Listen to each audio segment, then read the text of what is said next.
product provided by Nintendo, specifically Xenoblade Chronicles X Definitive Edition. I have never been more disgusted in my life than I am currently with Doom the Dark Ages. The game straight up doesn't launch correctly. And for a game that I've wanted to play for so long, well, let's just say there's a lot of strong emotions going through me right now, and I'm going to channel them in a positive direction. Let's talk about Xenoblade Chronicles 4, or whatever they end up calling the thing. Maybe Xenoblade Saga. That'd be cool. But specifically, I want to talk about the gameplay for Xenoblade Chronicles going forward. In this video, I talked about the elements and aspects of Xenoblade Chronicles gameplay loop from Xenoblade 1, 2, 3, and X that I think hold back its popularity, and also just some janky elements that I think could be addressed going into the future. In this video, I just want to talk about what I personally would like to see out of the gameplay for Xenoblade Chronicles 4, because I think Monolith is at this very interesting crossroads, where Xenoblade 4 is going to be seen as this new beginning for a lot of things, but they can take a lot of the elements from Xenoblade of old, and with better hardware with the Switch 2, ideally, go even further with a lot of these concepts and ideas. And I want to start off with the one thing that just feels right to me, that feels natural, like an evolution of the gameplay that makes the most sense. In Xenoblade Chronicles 3, we had the Interlink mechanic, where you could take two characters and fuse them together into this giant entity with completely different arts and playstyles. And you could augment these interlinks and take them down their own little skill tree. It was a really interesting system, though in the confines of Xenoblade 3, I found them to be a bit too slow, and not as interesting mechanically speaking as just your regular boots on the ground gameplay. But interlinks weren't just a gameplay mechanic, they were very important in the story of Xenoblade 3, which makes me think they're going to be important in some way in the story going forward. But in Xenoblade Chronicles X, we have the Skell mechanic. Essentially, giant robots that you can go in and pilot and augment the specific arts they bring to the table by nature of what weapons you equip your Skell with.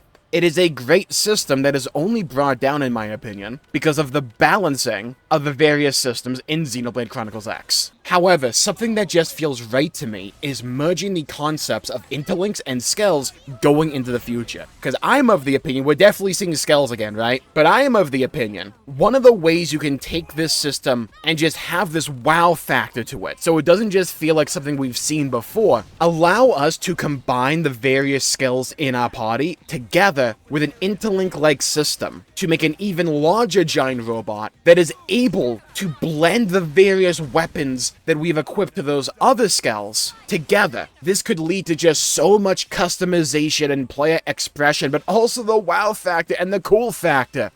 It doesn't have to be something that I navigate the open world with, hence it can lean a bit more into the interlink side of things, and I can navigate the open world with regular skells. But this would be just so cool, and the wow factor behind it, it just feels like something they would do. Especially if we end up fighting monsters that are even bigger and larger than the ones that we found in Xenoblade Chronicles X. There was a bit of an implied system in that game where if the enemy was too large, you were probably meant to fight it with a Skell. You can take that a step further and say, yeah, these like mountain-sized enemies, buddy, go full Voltron with it. I'm borderline salivating just at the prospect of how cool this could be. But there's a lot of other systems and just little tweaks to the overall formula that I think Monolith can incorporate into Xenoblade Chronicles going into the future to not only make a system like what I just talked about more intriguing and engaging gameplay-wise, but also the overall gameplay formula while retaining the Xenoblade Chronicles gameplay identity.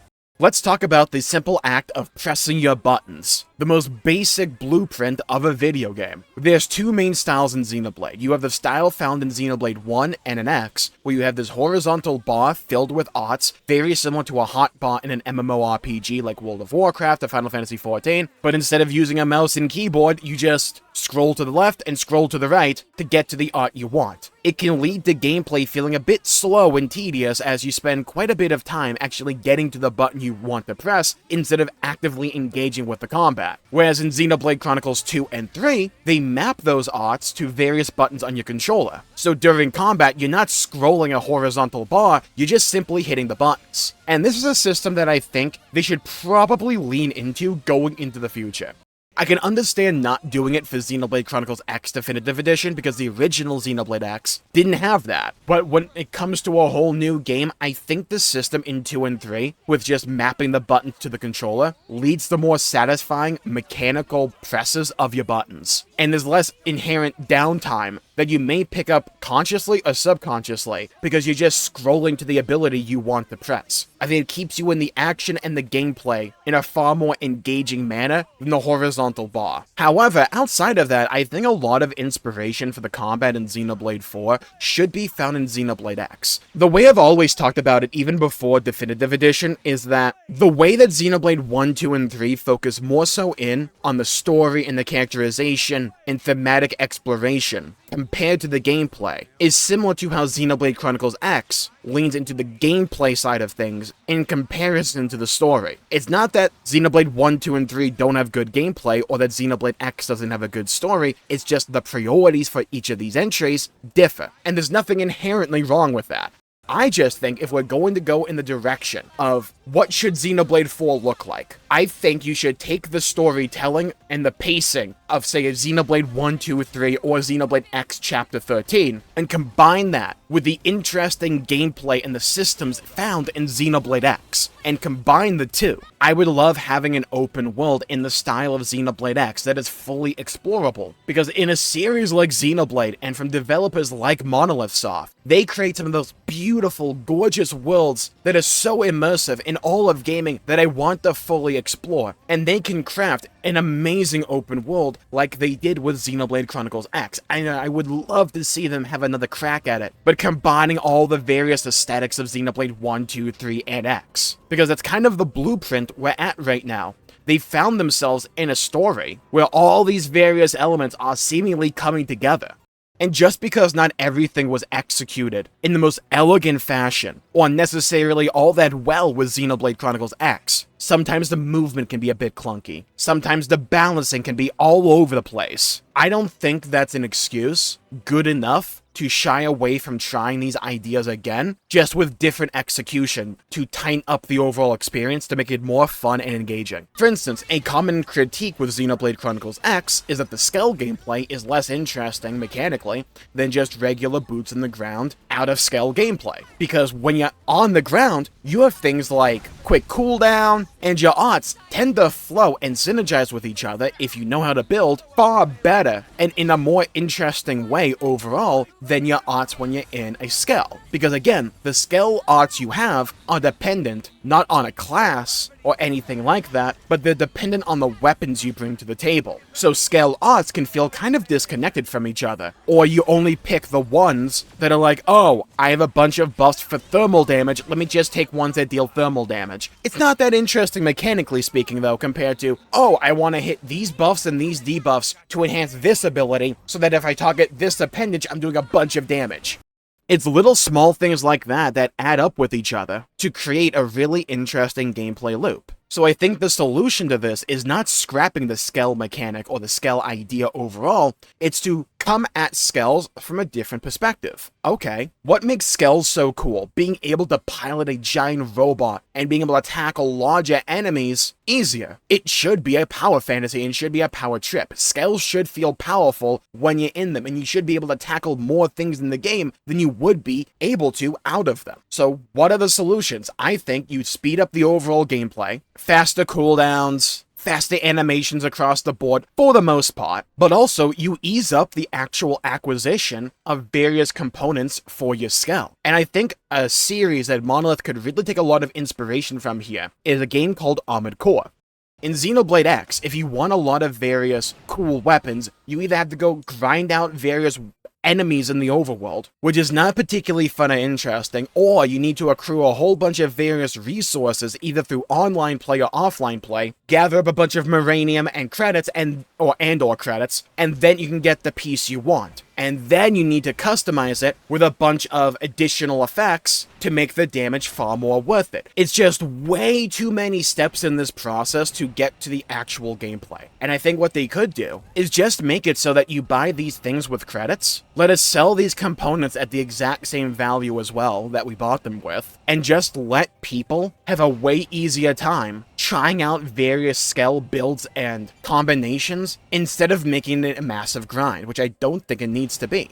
Because the way that Xenoblade X right now kind of works, you get this feeling that you get what you get and you kind of stick with it. Or you pick out one thing in particular that you want and you go for that one thing. And you don't really move off of that because, well, why would you put all this time into something that's going to be more of a lateral move? Or you just end up going for an Ares 90 or for one specific weapon. It leads to really stale gameplay in my opinion. And I think the Skell idea should lean into customization and be able to swap various parts in and out and allow people to more seamlessly experiment with different builds and combinations rather than make it feel as if you have to put all your eggs in one basket if you don't want to waste a bunch of time. On top of all of this, I think the balance overall needs to be way better. It's one of the things that can happen in like Xenoblade 2 or 3 where the game becomes way too dependent on chain attacks, or in Xenoblade X where most things either do barely any damage to you or they just one-shot you, or you just get some giga-busted build and everything rolls over, unless it's a super boss. I think the balance needs to be better, and I think one of the ways you can go about achieving this goal is by having more dedicated input-based healing, and the damage profile of the game overall needs to be smoother, and not just either non-existent or constant one-shots. In Xenoblade X, there are ways to manually heal, but they're not particularly good unless you spec into that specific playstyle, which you never really have to do, because again, things will either mostly just one-shot you or do negligible damage, or you'll just use Ghost Walker and not take damage. I think the game just needs to find a better balance when it comes to the damage you take and the ways you can react to that damage, instead of having it be all or nothing. And I think by doing so, it can lead into a point that I've been hopping in on for Xenoblade for the longest time. Enemies need to have more mechanics that I actually care about. I'm not saying like your run-of-the-mill henchman in the overworld needs to have like 15 mechanics and feel like Radon from Elden Ring or anything like that. But I'm saying when I'm fighting a boss or a big named enemy, it shouldn't just feel like a sack of health that I'm knocking down and I don't pay attention at all to what it's doing. Oh, I took some damage, I'll heal that, or I just need to do more damage. It shouldn't feel like this in my opinion. There needs to be a balance between instilling my will upon the enemies and the enemies trying to instill their will upon me. I think one of the best examples I always bring up in regards to this is Xenoblade Chronicles 2, Bringer of Chaos difficulty, where certain boss fights actually had mechanics I had to pay attention to, like Rosa knocking down various missiles that I had to be on the lookout for and destroy before they blew up and pretty much one-shot me or did a bunch of damage, or Malos with his Monado Eater, or Jin with his giant combo that can just annihilate you. I'm not saying this necessarily has to make Xenoblade harder, but what it should do is make me pay more attention to what these enemies are doing and to make these enemies feel special, so that enemies have more variety and they don't all just feel the same in terms of how I'm actually countering them and overcoming them. In a world where damage profiles are essentially one-shots or they're just tickling you with a feather, you can't really have a lot of interesting gameplay mechanics. They try to do a little bit of it. In Xenoblade 1, you had the Monado Vision mechanic, which was interesting, but it does just kind of amount to press the button we tell you to press. Or in Xenoblade X, you can target various appendages, and if you destroy a specific appendage, an enemy might not be able to use a move that requires that appendage. The Chapter 10 boss, for instance, in Xenoblade Chronicles X, you can destroy its missile silos to prevent it from firing missiles at you. That is really cool. And that is also a system that I think they should bring forward into Xenoblade Chronicles 4 alongside these other changes that I'm recommending. Because it is a really cool system that works in Xenoblade. And being able to prioritize the abilities that I don't want the enemy to be able to utilize against me, that is a cool bit of player expression. And if the rest of the gameplay is tightened up, then I think it makes even decisions like that far more engaging and tantalizing. But it also shouldn't just be, oh, take a bunch of unavoidable damage, rinse, repeat. I want to be able to get out of stuff. Let me dodge giant lasers that mechs try and shoot at me. Let me kite the beasts around the world if I'm in a Skell or if I have a range build. Another thing they could go and do to like help with this idea is to tighten up the overall attack range and the movement in Xenoblade Chronicles going forward. One of the things I loved about Xenoblade Chronicles X overall is the ability to go anywhere that you see, to be able to climb any mountain. That is a really cool part of the identity of Xenoblade Chronicles X, in my opinion, and that should be preserved. However, I think we've all had a time where we found it just a little bit annoying to move in the games. Trying to line up a jump or stop on a dime, and it's just a little bit annoying to actually do it with the movement in Xenoblade Chronicles. Tighten stuff like that up, and I think they can go a long way. Let's talk about Overdrive. Again, I think it's a victim of the execution in Xenoblade X, because I love Overdrive. I think it is far more engaging and enjoyable than the chain attack system in either Xenoblade 1, 2, or 3, though I am quite partial to the chain attacks in 2. I just think Overdrive is a really fun and satisfying gameplay mechanic for the type of gameplay Xenoblade has, by making everything just hit harder and go faster. That is something that I'm advocating for in this video, and Overdrive is taking all of that and giving it nitrous. Like, it's Fast and Furious. It's great. I love it. However, in Xenoblade X, especially later into the game, it can feel as if most of the combat revolves around just getting into Overdrive and maintaining it, because the benefits of Overdrive are just so impactful and important. And I think an over-reliance on any one gameplay mechanic like this can lead to combat feeling a bit stale, and also makes you feel a bit more limited than you should when it comes to actual build variety. What's the point in having a bunch of different builds you can go down if you know in the back of your mind just going for this one thing is infinitely better? But I love Overdrive. I love the fact you're ramping up your overall pace and you're acquiring more power. I just think it should be reined in a little bit, not the pace, but the power of it, so that late game combat doesn't feel like it's only about Overdrive, but it's just this window where you can do a really nice amount of damage, but it's not like the end-all be-all, because I think mechanically it works the best with the combat loop of Xenoblade Chronicles. It just needs some refinement, which is what I think Xenoblade is all about at this point in time.